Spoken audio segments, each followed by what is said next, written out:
वित्त मंत्री निर्मला सीतारमण ने हाल में नेशनल इंफ्रास्ट्रक्चर पाइपलाइन के तहत चल रही 34 परियोजनाओं की समीक्षा की।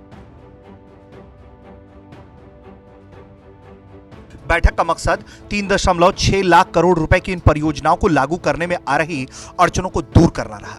इन 34 परियोजनाओं में से 24 पर स्वास्थ्य मंत्रालय और 10 पर जल संसाधन, ग्रामीण विकास एवं गंगा पुनर्जीवन मंत्रालय काम कर रहा है। इनका मूल्य 80,915 करोड़ रुपए और 2,79,604 करोड़ रुपए है।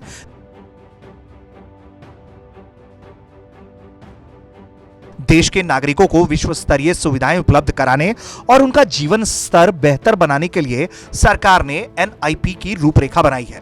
इसका मकसद बुनियादी ढांचा क्षेत्र में निवेश को आकर्षित करना और देश के इंफ्रास्ट्रक्चर को मजबूत बनाना है।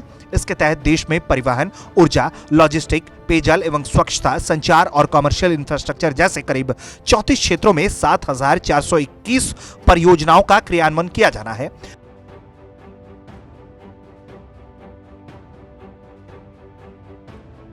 पीएम मोदी ने 2019 के स्वतंत्रता दिवस पर अपने भाषण में देश के भीतर बुनियादी ढांचे के विकास का आह्वान किया था। उनके नेतृत्व वाली सरकार देश को 5,000 अरब डॉलर की अर्थव्यवस्था बनाने के इरादे से बुनियादी ढांचे के विकास पर जोर दे रही है। एक स्टडी के मुताबिक देश की मौजूदा वृद्धि दर को बनाए रखने के लिए 2030 तक अवसंरचना क्षेत्र पर 4.5 ट्रिलियन डॉलर खर्च करने की जरूरत है। इसी को ध्यान में रखते हुए एनआईपी की रूपरेखा बनाई गई। इसके लिए वित्त मंत्रालय के आर्थिक मामलों के विभाग के सचिव की अध्यक्षता में एक उच्च स्तरीय टास्क फोर्स बनाई गई। वित्त मंत्री निर्मला सीतारमण ने इसकी अंतिम रपट 29 अप्रैल 2020 को जारी की थी। हालिया समीक्षा बैठक में स्वास्थ्य और पेयजल हुआ। जल मंत्रालय की कुल 34 परियोजनाओं के क्रियान्वयन में आ रही बाधाओं को दूर करने पर विचार हुआ। कोविड-19 महामारी के चलते अप्रैल में मंत्रालय के टास्क फोर्स ने एनआईपी के तहत अगले 6 साल में 111 लाख करोड़ रुपए की परियोजनाओं की रूपरेखा तैयार की थी। इसमें से करीब 71% राशि का उपयोग ऊर्जा, सड़क, शहरी विकास और रेलवे इत्यादि पर किया जाना है।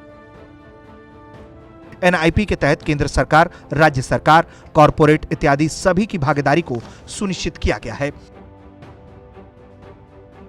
इसमें विभिन्न परियोजनाओं में निजी निवेश बढ़ाने का भी अनुमान है, जिससे विभिन्न क्षेत्रों में रोजगार सृजन होगा। साथ ही आर्थिक कारोबारी गतिविधियों को बढ़ावा मिलेगा। पेयजल, पीएनजी इत्यादि की सुविधाएं बढ़ाने से भी लोगों का जीवन स्तर बेहतर होगा। ब्यूरो रिपोर्ट, भारत तक।